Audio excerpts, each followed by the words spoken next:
Hi everyone, Emily here from Emily Reads, and today is my second video of the day. This will be my last video, but I just wanted, before we got too far into January, I wanted to record my January TBR, and I have my reading journal here to kind of help me with it, so that way I can share with you um, what prompts these books will fulfill in my Owl, Flourish, and Blot 2022 reading challenge. So, because I've kind of plotted what I want to read, but as I read throughout the year, um, these will change. I had Anxious People down for one of my reads, and I DNF'd Anxious People. So I need to come up with another one for that prompt. So, that being said, so you might see some pages turning as I do this. So the first book, I've already started it, is The Hero of Ages by Brandon Sanderson. And this picks up 1 year after the events in the Wall of Ascension, 2 years after the events in Mistborn, or it's called The Final Empire in some places. So this is the third book in that trilogy, and I'm using this for the herbology class. And the prompt is Neville Longbottom, a character who is an underdog. And I feel like Vin, and just basically anyone in this book right now, is an underdog as they are battling um, an evil force called the Ruin. And I just also want to show you something here, because it's not the cutest bookmark you have ever seen. I'm a huge Grogu fan, or Baby Yoda. So there's that. So we will read that. I also am planning on reading The Golden Fool, which is the second book in the Tawny Man trilogy, and this will be the 8th book in the Realm of the Elderlings series. So when I finish this, I'll be halfway through the Realm of the Elderlings, and this is going to fit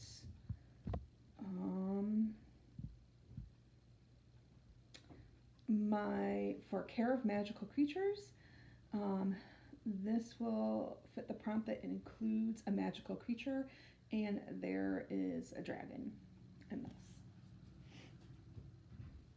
Another book I want to read is Codename Verity by Elizabeth Wayne, and this will fit, sorry for the page flip,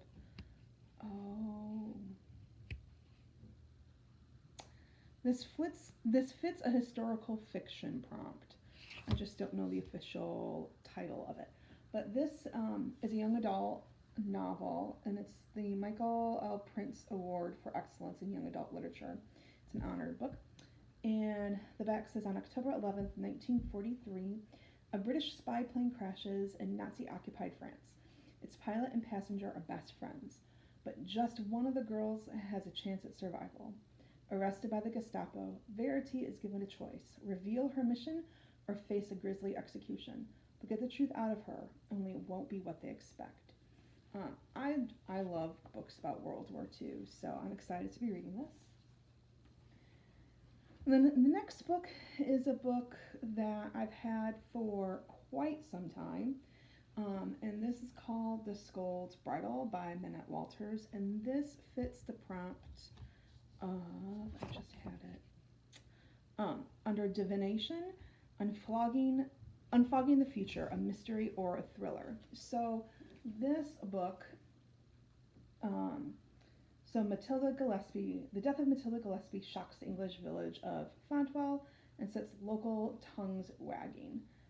So she's a wealthy old woman, and she's found dead in her bath, a bloody kitchen knife within reach, and a Shrews Bridal over her head. So I've been wanting to read this for years, and I wanted to read it because it's called The Shrews Bridal. And what The Shrews Bridal is, this happened in real life, and I came across this information when I was working on my senior thesis.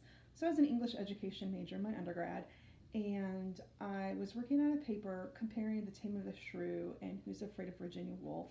And I was looking at how sexuality was defined in those plays by men, and I was looking at what is it what does it mean to be a shrew? What is that definition? So a Shrews Bridal is what they would put over women who were considered shrews or who nagged their husbands too much. And so it fit over their head, and you can see this has spikes. This would go in their mouth, and it basically tore up their mouth. Um, in addition, they would then parade the woman through town while they were wearing this, and they would get displayed in the town square.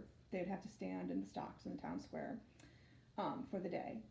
Um, and just a bit of history, in addition to what I just shared, is that the only other crime where a person had to be paraded through town and be put on public display were murderers.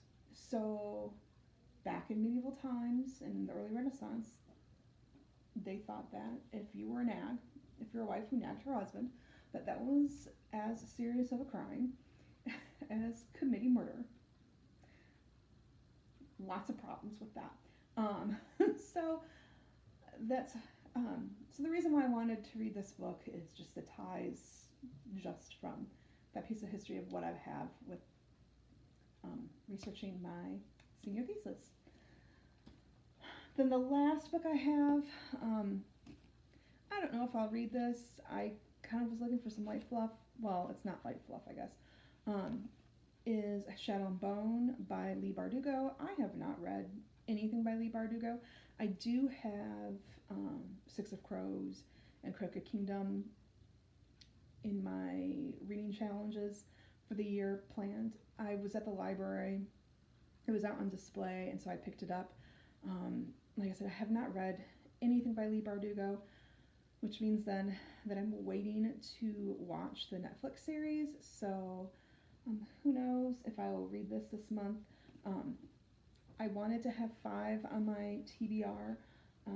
Whether I actually read those 5, it all depends. I'm also a really big mood reader. I for sure am going to be finishing the Hero of Ages because I want that series done, and I've already started the book. I also want to continue on with the Tawny Man trilogy as quickly as I can because I've been really enjoying it. So that for sure I'll read. And then the other two